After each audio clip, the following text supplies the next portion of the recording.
सभी को जय जोहार, नीला सलाम से आज की इस कार्यक्रम में अपने कुछ विचार रखना चाहूँगा। सबसे पहले अपने को बाबा साहब को समझना बहुत ज़रूरी है, क्योंकि अपन किसी के पीछे या किसी विचारधारा के पीछे चलते हैं तो उस विचारधारा के मेन उद्देश्य को समझना बहुत ज़रूरी है, न कि अपने को भेड़ की चाल चलना है।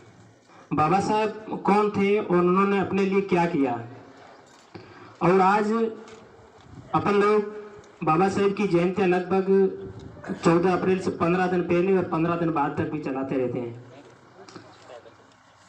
शायद बाबा साहब ऐसे शख्सियत है जिनकी जयंती लगभग 1 महीना तक चलती है, तो ये अपने लिए बहुत बड़े सौभाग्य की बात है।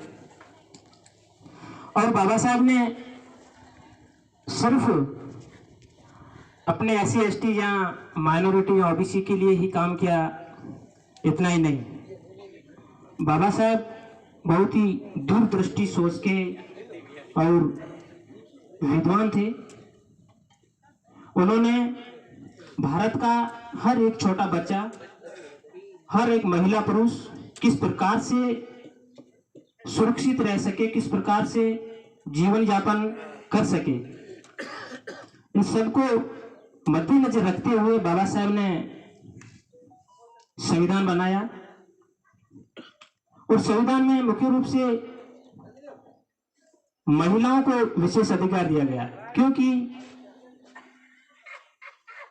जब जितने सालों तक भारत गुलाम रहा तब तक महिलाओं को पढ़ने का भी अधिकार नहीं दिया गया था।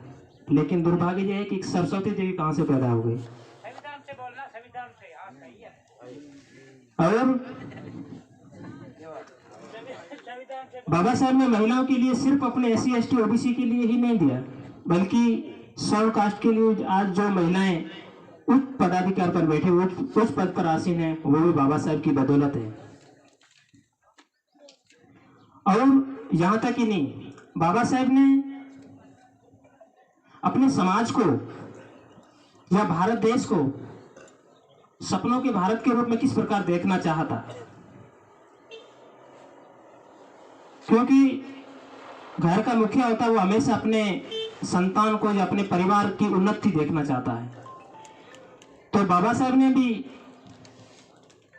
यही चाहा था कि मेरा समाज आगे बढ़कर एक सशक्त प्रतिनिधित्व किस प्रकार कर सकता है। सशक्त प्रतिनिधित्व वो राजनीतिक क्षेत्र में हो, चाहे शैक्षिक क्षेत्र में हो, चाहे सामाजिक क्षेत्र में हो, चाहे आर्थिक क्षेत्र में हो। तो सबसे पहले हर कोई बात करता है कि शिक्षा, लेकिन शिक्षा एक सिर्फ किताबी शिक्षा, वो भी शिक्षा नहीं है। शैक्षिक दृष्टि के अंदर अपन किस प्रकार एक सशक्त प्रतिनिधित्व समाज के अंदर कर सकते हैं। बाबा साहब ने सपनों में यह देखा था कि मेरे समुदाय के लोग शैक्षिक क्षेत्र के अंदर एक IAS बनकर एक सशक्त समाज का प्रतिनिधित्व कर सकता है और करेगा। RS बनकर, RGS बनकर, डॉक्टर, इंजीनियर, जज बनकर। अगर मान लो कि अपने गांव के अंदर कोई एक RS या IAS बनता है, तो वो न सिर्फ बुरहान के तला या बाड़मेर जिले की, बल्कि सबसे पहले वो अपने समुदाय का प्रतिनिधित्व करेगा।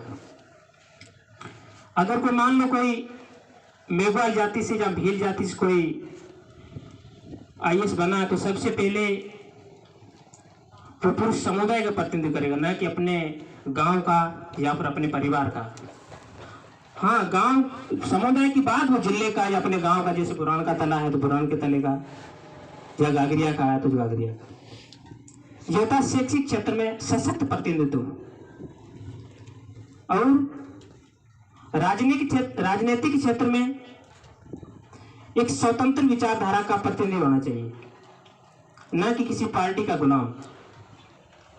अगर वो राजनीतिक क्षेत्र में अपना समाज का प्रतिनिधित्व कर रहा है, तो वो किसी पार्टी का या किसी पार्टी के मोहताज नहीं होकर सबसे पहले उनको अपने समुदाय, पूरे समुदाय का प्रतिनिधित्व होना चाहिए।